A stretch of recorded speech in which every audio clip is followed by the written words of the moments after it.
Hi, this is Paul Slack. It's Good News Planet. I'm speaking to Chris Schluep. Hi, Chris. How you doing?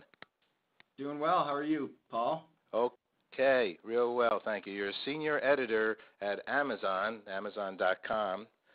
And so what does a senior editor at Amazon.com do? Well, we're sort of in charge of curating books, being basically the face of Amazon. So we get a lot of books, we read a lot of books, and we make recommendations and we make lists, and we write about books. So we're basically trying to communicate with our customers the books that we think are best that they will like as well.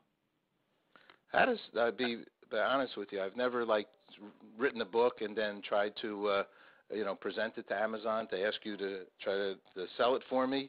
Is that a difficult process?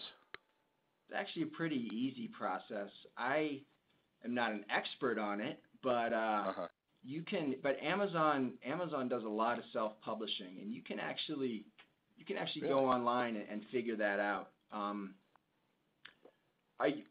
What I do mostly is, when I talked about the lists, you go to our books page, and we have best of the month, we have best of the year. Today I can talk about fall preview, which is something that we do every year, and we pick a top 10 list, and it gets a lot of coverage, and we try to basically pick the best books of the year of the end of the year that we think people will want to read.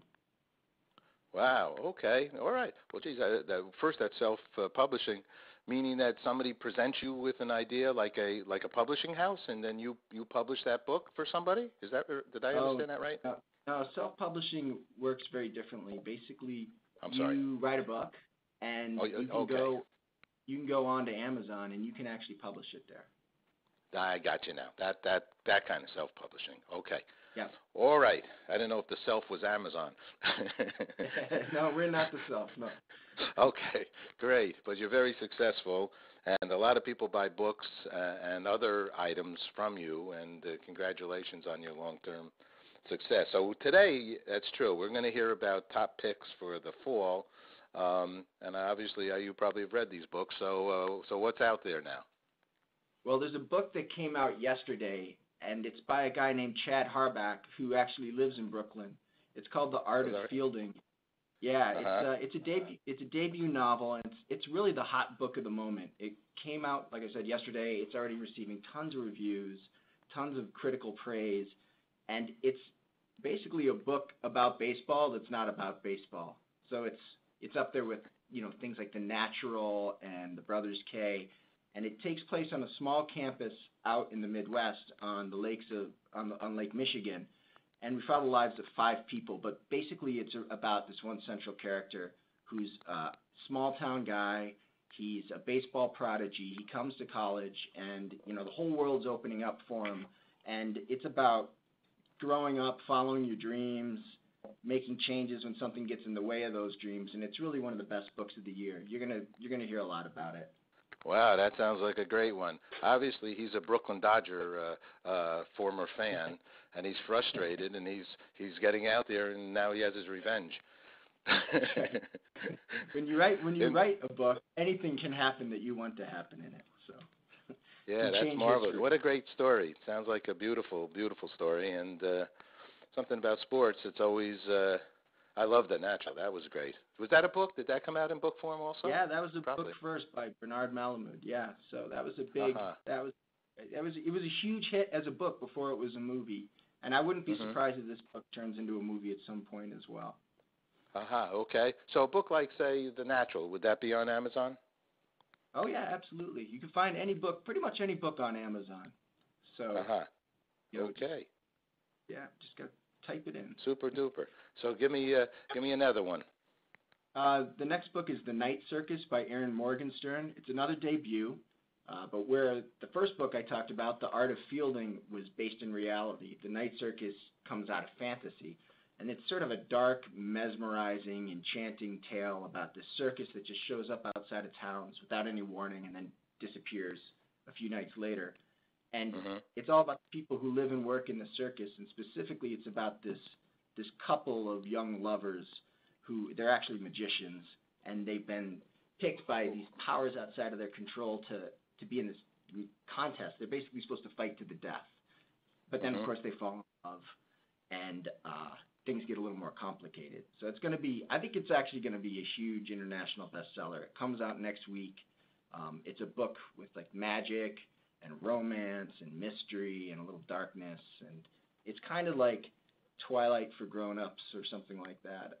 Maybe Harry Potter for grown-ups. It's got a lot of mainstream potential.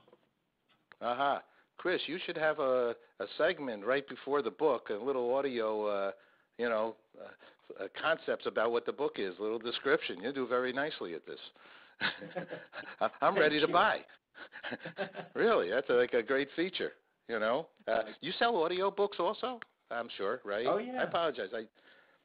Because we get people give us all these books for, in essence, in our business, to review and to interview authors. And I love authors, and my mother was a librarian, so I'm crazy about this stuff.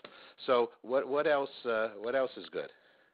Well, the next one's from a guy you've heard of, Stephen King, and the book's called, it doesn't come out till November, but I want to bring it up here because it is obviously in the fall. It's called 11/22/63, which is a terrible title. Only Stephen King could get that past his publishers because he's that good. But 11/22/63 is the date that JFK was shot in Dallas. So that's what that's referring to. This book is huge. It's like 1,000 pages long. But amazingly, it's a really quick read. I mean, you just get sucked in and you just fly right through it. And it's a straight out time travel book. It's about, the main protagonist is this guy who's a 35-year-old high school English teacher, and he lives in Maine, and one day he reads this essay from one of his students that it basically describes a 50-year-old grisly murder in vivid detail. And he reads it, and he meets with the student, and he realizes that the student actually survived the murder as well. But when he thinks about the chronology, it doesn't actually go hand in hand. The murder happened 50 years ago. The student's not even 50 years old. How could this happen? So eventually we learn that there's a portal back to 1958 in a local diner, which sounds absolutely silly, but when Stephen King's writing about it, it's completely believable. He's a total master. He takes you back to the 50s, Elvis, big cars, sock hops. He introduces you to Harvey Oswald and to a woman who eventually becomes the protagonist's lover, and you're being set up by a master storyteller. It's fast-paced, it's suspenseful, it's a quick read, and it's really pretty spectacular. Stephen King cannot do that principle of one page a day because he puts out so many books and they're so long. I can't even imagine how he works. Can't even imagine it. It's magnificent. What else? How about, is there, say, a woman's romance or a woman's book out there that you think is good for the fall? Well, I think that the Night Circus is the one that I mentioned. The second book is the best romance book that's out there. I will stand by that book. I talk about a nonfiction book that's a little different. Oh, actually, there's another book that's one of my favorite books, and it's about a romance. It's about a love triangle. It's by Jeffrey Eugenides, and it's called The Marriage Plot, and it's actually my personal favorite of the year. Now, it's not a perfect book. Some people are gonna disagree with me I loved it. It's my favorite book of the year. I'll just say it right now. Eugenides is the Pulitzer Prize-winning author of Middlesex and The Virgin Diaries. This is only his third novel, which is pretty amazing for a guy who's achieved so much. And basically, the title, The Marriage Plot, refers back to 19th century fiction, 19th century novels, where one character always needed to get married. And this was a common plot device back then. Authors that you've heard of, like Jane Austen and George Eliot and the Bronte sisters, they all used to employ this strategy.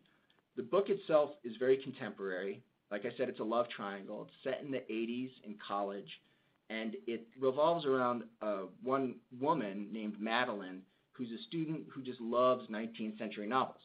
So she becomes involved with this love triangle. We follow them for about a year.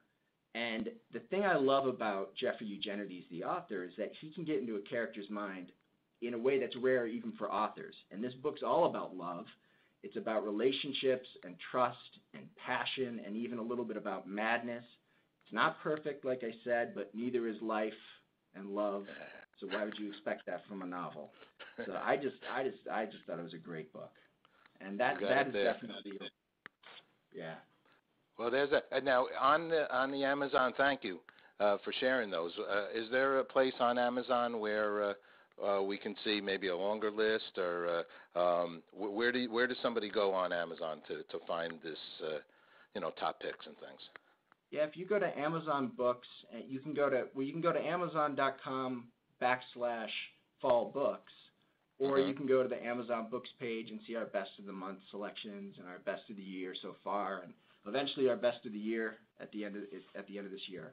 So we go through these books, we try to pick the best ones, and we make a lot of lists to try to help our customers. There you go, and you do a great job. You've been doing it a long time. Thank you very much, Chris. Last question for you, then, and I love your enthusiasm for what the kind of work you do. What's good news for you? Good news in terms of books, or in terms of your life, anything, books, work, whatever you would like to share. It is sunny out in Seattle. That's what makes me very happy, and I can see the mountains from this window, which is beautiful. Fantastic. Okay, Chris, thank you very much for sharing good news with us. All right, great to be with you. Take care. Bye-bye. All right, bye-bye.